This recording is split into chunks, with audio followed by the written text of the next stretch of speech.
There are penthouses in Soho, and then there are homes that fundamentally live differently.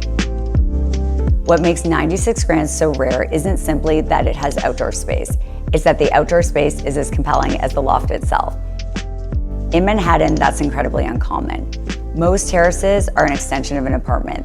This feels like a separate experience entirely, completely open, completely private. The loft delivers everything you'd expect from a great Soho residence: scale, volume, and privacy. But what makes this home memorable is the way the indoor and outdoor living experiences work together. You don't just gain square footage, you gain a completely different way of living in this city.